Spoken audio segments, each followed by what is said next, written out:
We are in conversation with Gurpratap Boparai, the Managing Director of Skoda Auto Volkswagen India Private Limited. Mr. Boparai heads the Volkswagen Group in India. He's in charge of all the brands, all the manufacturing over here. So it's a pretty big, responsible job. He's the man holding fort for the Volkswagen Group in India. Gurpratap, welcome. Thanks for talking to us. Clearly a difficult time because the auto industry is impacted. All the brands are exposed to what is happening right now. So just firstly to understand, in the lockdown, how has this really impacted, especially manufacturing operations, which you're really at the helm of right now? Thanks for having me here, Hormazd. Uh, Clearly, everything is at a standstill. So, from manufacturing to sales, all activities have come to a standstill. We were in the phase of installing new equipment, new machinery into our facility in Pune. When this lockdown happened, and in Aurangabad, we were doing normal production. So it came at a fairly inconvenient time for us, but it's okay. We understand the necessity of this shutdown, and we are all in it together. The whole country is in it together. So yes, yeah, the shutdown clearly has impacted everyone, and we are not immune to it. So just to understand from a supply chain perspective, I mean, you might have certain areas of green zones which open up, but do you think it would have to be back to business as normal in terms of free movement of people and goods, really to kind of get back to normal? I mean, even the odd hotspot, or let's say even a ban on international travel for some time, could delay, let's say, plans, or let's say the normal resumption of operations. Yes. So, for a few days, there is going to be a little bit of confusion. The directives that are issued, they do not really get implemented at the ground level because there are simply too many directives and fairly complicated ones. So we will have to be patient. All of us will have to be patient so that these directives are interpreted correctly and then applied correctly as well. But yes, it will take time also for the suppliers to resume and get back to near normal. A lot of our suppliers, a lot of our logistics uses migrants, and many of them will not be there when we reach. So I think the whole industry will limp for a few weeks before it comes back to normal. Okay, and just to understand, let's say you've got obviously setting up a whole new manufacturing line. I would imagine there would be a lot of, let's say, personnel coming from Czech, Mlada Boleslav, or even from Germany. Is that also important to set up these systems, production lines? Because obviously this is a global setup over here, and there would be certain, let's say, protocols and practices and standards which you would need to get from Europe. So is that also a difficulty, or are you managing that a bit as a work from home, let's say, stopgap arrangement? Uh, well, it will be a bit of a difficulty, but we are trying to overcome it using local resources. And it's not only from Europe. We do have suppliers from China for machinery, and they again will be working with local partners. Most of them have local partners. Most of our suppliers have local partners, and we will work through them as best as can be managed. There are a couple of suppliers where we do not have local partners, and we're trying to find a way out there as well. Yeah, clearly international travel will not happen for months, so we have to manage locally. Right. And, just let's talking about the market. What is your sense? Because there seem to be, various, let's say, schools of thought on how the market's going to react or respond once the lockdown lifts, and once maybe, hopefully, the whole virus is a little bit contained and under control. Yeah, obviously, I think no one really knows, but some people are predicting a pretty sharp bounce back, like it's happening in China. Everyone's hopeful of what's happening in China could be replicated here as well. Or do you think there'll be a very slow recovery, going forward, purely because supply chain, manufacturing issues, dealerships have also been hit, and the overall sentiment, above all, will be pretty low and down going forward. So, do you think we are looking at very tough times ahead? We need to see how we compare to China. The lockdown in China was not so, uh, let me say, all pervasive as it has been here. It was more severe in certain areas, less severe in other areas, and even at the height of the lockdown, there were certain industries, certain zones that were continuing to work. So the hit to their economy was not to the same extent as ours. Also, the hit to smaller companies was a little less. So, in our case, I think the recovery will be significantly slower. Uh, Even though there are a lot of people saying that personal mobility will come to the fore, which is, yes, it's absolutely correct.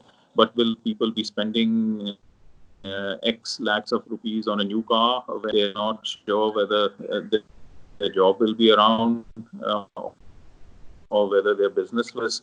Yeah. So I think those things will hold back some of the buying. So I personally think it's going to be a slow recovery. No, what you said was very interesting. So, what you said is that what has happened is also the severity of the lockdown has had an acute and sharp impact on business and then even overall recovery. In fact, it's likely to push the comeback even further because of the severity of the lockdown, unlike China. Yes, that's true. I'm not at all disputing the decision for it. Yeah, it was necessary given the density of population that we have. Given also the limited health infrastructure, the lockdown was necessary. But yes, the severity of the lockdown means that the recovery will be slower. Right. Okay. And just coming overall to the global scenario. You obviously you're now at the helm of a global company with based in India. Uh, the point is, do you think collaboration is going to be the order of the day, the way forward? I know even Volkswagen has been looking at collaboration in India. They've got collaborations abroad. There's with all kinds of partners in China. Talk even of Ford as well. So, do you think the way forward is that everyone is now in this saving cash mode? Don't want to, can't afford to spend solely on new product development and technology. That cost will have to be shared. That risk will have to be kind of mitigated to some extent. Do you think there's going to be, let's say, a lot of collaborations which we are going to see in the future? I think so. Even before this crisis, there was a lot of collaboration already happening and a lot of collaboration being talked about because the investment requirements for new technologies are extremely high. And it's very difficult for one company to do them on their own. So, definitely, this particular crisis will accelerate collaborations between OEMs, no doubt about it. Right, and I mean, just I know I don't want to pin you on this, but do you think a group like Volkswagen, which we know it's a well-known thing, they were talking to Tatas that didn't work out. Do you think even in India that's the way to go? Because or do you have enough scale with Skoda exports and your own volume to kind of go ahead for the first phase? But do you think going forward, at least certain areas of powertrain or certain technologies, maybe even platforms, that it just makes sense to find someone else to share the cost with as well? Uh, yeah, surely it makes sense. But whether it comes through, you need to have more volumes. You need to have significantly more volumes to make the investments viable. Now, whether those volumes can come through exports or they can come through collaboration with others, that we will evaluate and see what works best for us. Okay, so there is a possibility that, I mean, it's obviously an open discussion. It's not that that now that you've kind of formed India 2.0, which actually is a plan without collaboration for now. It's not that in the future you wouldn't be open to it. We definitely would be open to it. Okay, fine. And just looking at, just give us a touch on looking at the Corona crisis. A lot of manufacturers have been, putting their best foot forward. Some of them have been, let's say, even getting involved in manufacture of ventilators. Some have been donating. Some have been, giving masks or all kinds of things. I mean, from a CSR point of view, what is, Skoda doing as a group? So we've been fairly involved in our CSR measures. We have been working with local hospitals, both here in Pune as well as in Aurangabad, and to some extent in Mumbai, to a lesser extent in Mumbai because we do not have any manufacturing presence there. But having said that, we have been making face shields, which we developed together or based on feedback from Sassoon Hospital in Pune. Now, we had planned to make these only for Sassoon, but then there were requirements from places like Latur, Baramati, many other places, other agencies, civic authorities, police.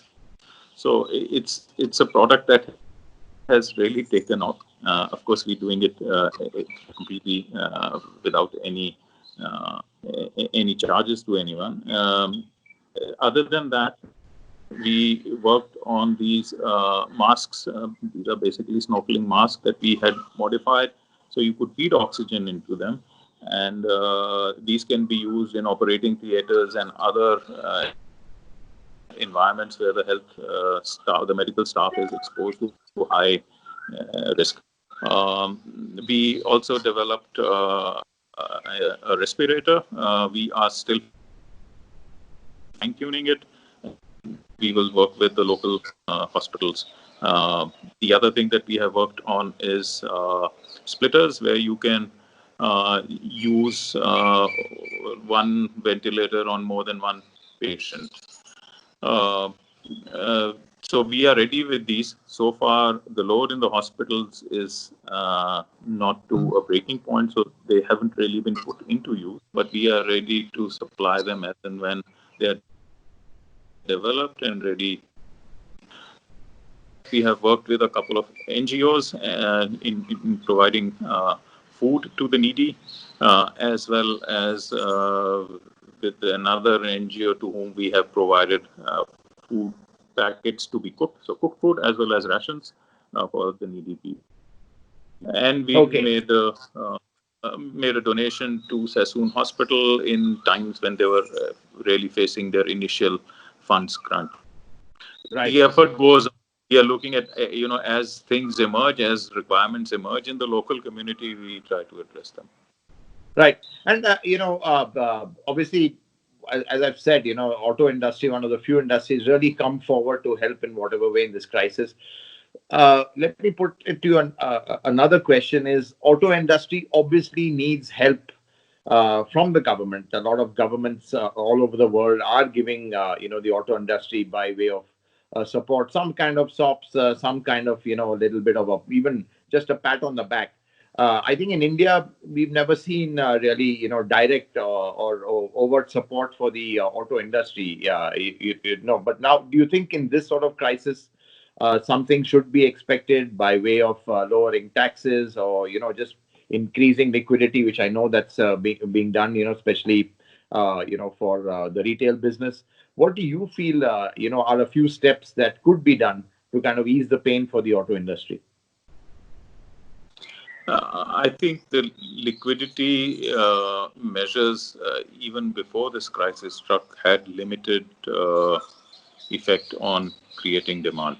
the sentiment being negative, people, even though the liquidity was there, the money was there to be borrowed, there were very few people forward to borrow. So, yeah, whether it is through lower taxes or other means, definitely we know we need to stimulate demand, and that's true not only for the auto sector, but it will be true for all large ticket purchases, consumer durables. Also, clearly, the auto sector has a far bigger knock-on effect on the rest of the economy. So, yeah, I think amongst all these sectors in manufacturing, probably auto needs attention first. Right. So, just to sum it up, basically, you're saying, just the liquidity measures not enough. You think taxation lowering, basically lowering the costs of cars or the prices of cars, which have really gone up over the years, not only by taxes, but even the technology that goes into them. Moving to BS6 has, pushed made them more and more unaffordable. So, do you think making cars more affordable, and one way to do it is by taxation, would really help? It would help, but we also have to be conscious of the resource limitations that the government has. Maybe a 10% GST reduction may not be possible, but then we also have significant levels of cess on cars. The cess could be reduced if GST reduction is found to be not feasible. In any case, any reduction would definitely in taxes, whether it is cess or GST, would lead to higher volumes. We have done certain simulations as SIAM, which show that it would be largely revenue neutral. So an X amount of reduction in taxes will lead to a Y amount of increase in sales, which effectively make it revenue neutral for the government. And clearly, it has a multiplier effect then on the economy. So, yeah, Right. And it would. right, right. And on a completely different note, looking at now that you're in charge of all the group brands, you are now one company. Everything's been merged into one company, which is Skoda Auto Volkswagen India Private Limited. Earlier, there were two companies, Skoda and Volkswagen. Point I'm trying to make or come to is that with one company, you get homologation free allocation of 2,500 units. Earlier, it could have been with two companies for 5,000. So, how do you spread that across, potentially four brands which would want that limited quota? Obviously, the lion's share would go to Skoda and Volkswagen, but there's even Audi and Porsche to a certain extent, which could benefit from introducing cars without homologation, and it's much cheaper and faster into the market. Yeah, so we look at the requirements of each of the brands, also the availability of other products, whether the overall portfolio is strong enough or it's weak, and based on that, then we allocate these capacities. Yeah, we would ideally would have been happier with 5,000, but we will manage it. So, There are I mean, higher. right. Do you think you would then, in effect, use up the 2,500 quite quickly between brands, because you've got Karoq, you've got the Volkswagen SUVs, you've got the Allspace, you've got the Yeah, Tino. you're right. We would use it up fairly quickly, but then that is the nature of the game. We will play by the rules. We will find ways to have our overall business in a healthy shape. Right. Okay. Great. And just lastly, obviously you've got a lot of new launches in the wings. Cars like the Karoq from Skoda, Volkswagen's also got a whole bunch of products. At least, do you think after the lockdown you'll be quite busy? At least, let's say putting cars that are waiting in the wings or have just were about to be launched, and you haven't. So at least the next few months would be quite busy, and hopefully also you'll be able to excite consumers with what's on offer. Yeah, we will have a lot of activity in the coming months. Launches and other upgrades, it's new launches and upgrades.